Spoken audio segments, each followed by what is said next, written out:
Hey kids, Dad here. It is Monday, February 16th at 3:52 p.m. A beautiful Monday for February 16th in Minnesota. It is 54 degrees. I was able to go out about an hour ago here to get a 2.5 mile run out on the dirt roads and took a shower, got cleaned up. And I have the day off work because it's President's Day. George Washington and Abraham Lincoln's birthday. I think it used to be a long time ago, like George Washington's Day, but then since Washington and Lincoln are probably our two most famous presidents, they just combined it into President's Day. So I think you kids are off school. Well, actually, I'm positive you are. So it's a federal holiday. So anyhow, I had something really cool today that I've just got to share with you. There was a guy, a friend of mine from the American Legion.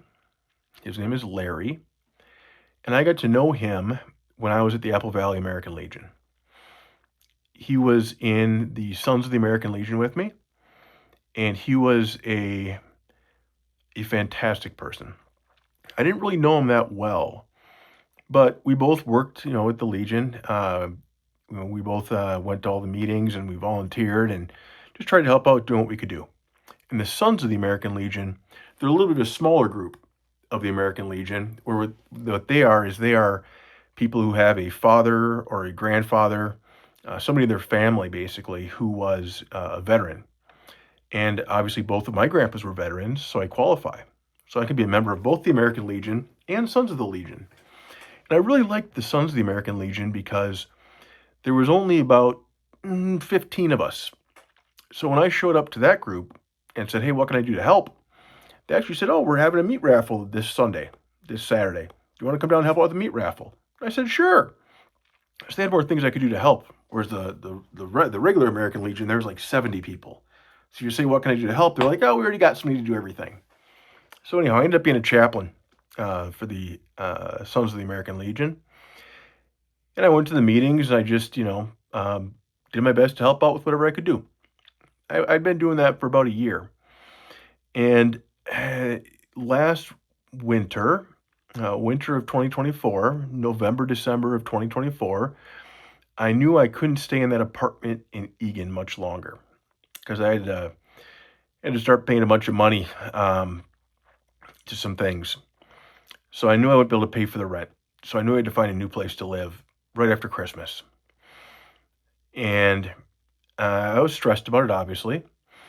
And I was looking at options. And my friend Larry knew it was Christmas. And I think he must have known that I wouldn't be able to spend Christmas with you guys. And that, Grandma Tracy, Grandpa Kevin, they're out in Nevada. So I wouldn't have any family for that Christmas. And he invited me over to his house that Christmas day. And of course, I had nothing else to do. I went to breakfast that morning with some guys from my men's support group who I just only met like a week prior. I'd met them on December 17th. So then on December 25th, they said they were at breakfast. I'd only known them online every morning for like 7 or 8 days. But I'm like, yeah, I'll do that. That's a good idea. So I went and had breakfast with those guys down in Minneapolis, had some eggs and some coffee, got to get to know them in person, realized that they're real people.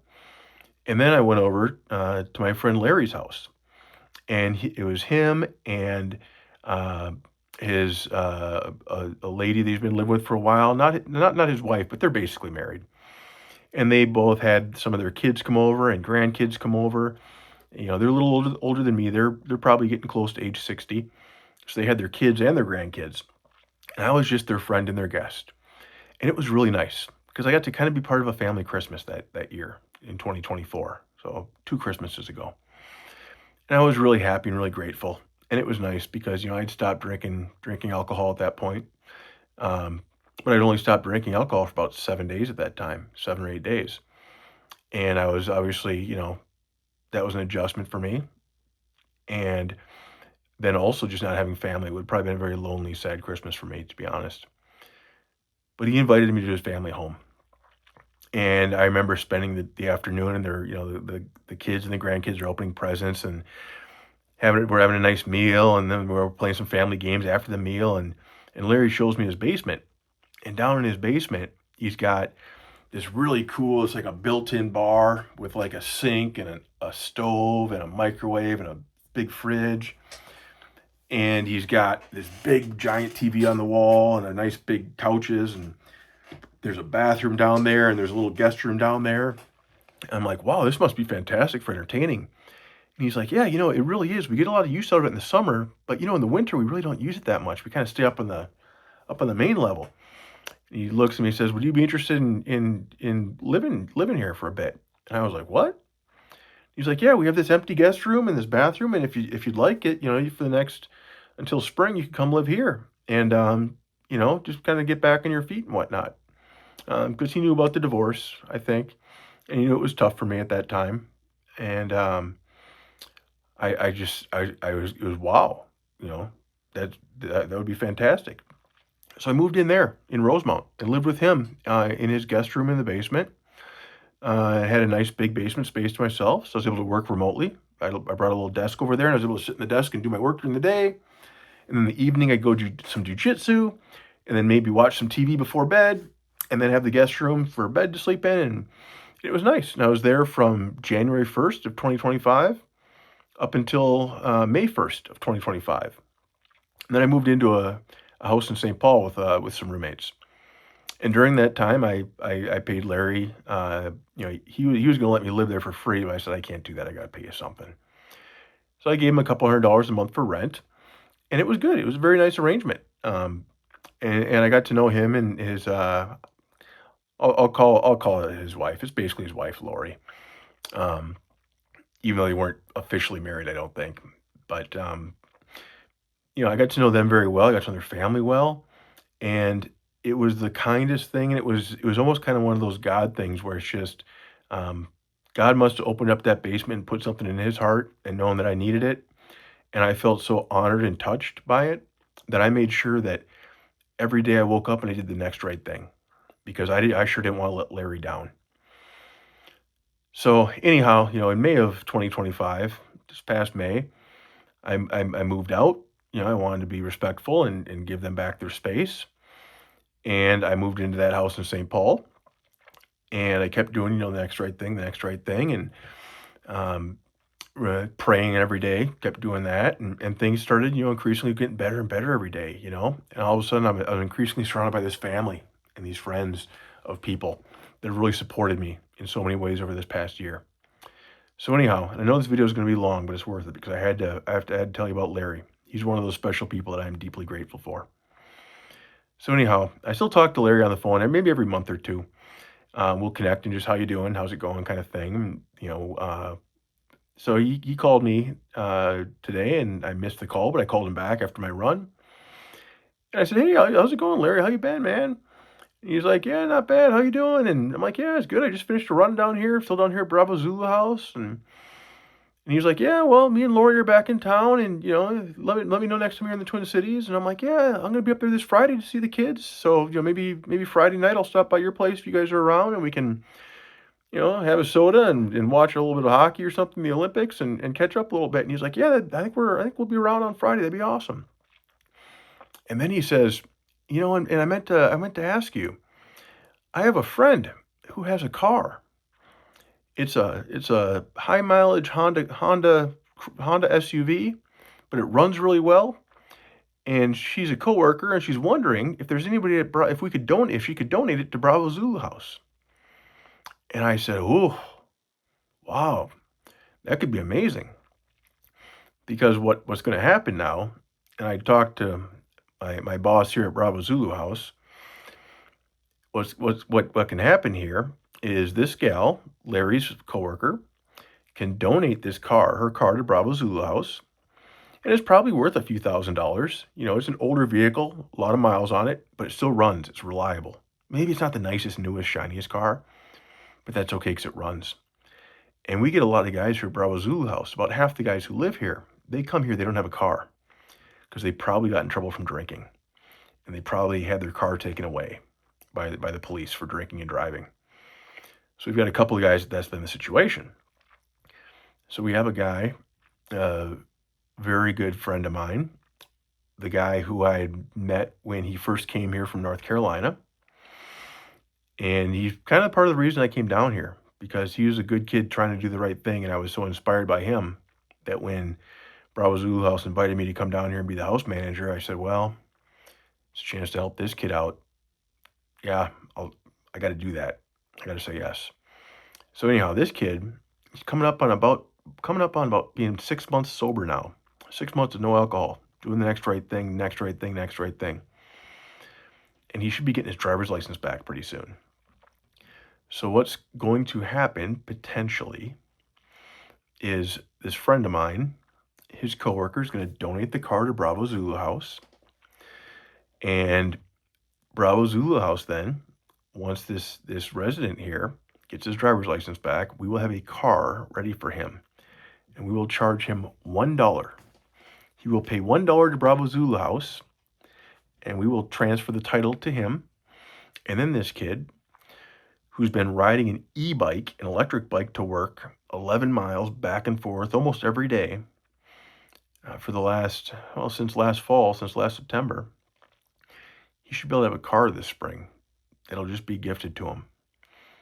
And the reason for that is he's been doing the next right thing, the next right thing. And I will tell you guys, it is so cool. It fills my heart so much the way things work out. That this kid who's been riding his bike to and from work every day, 11 miles, it's pretty far. And he hasn't been complaining about it.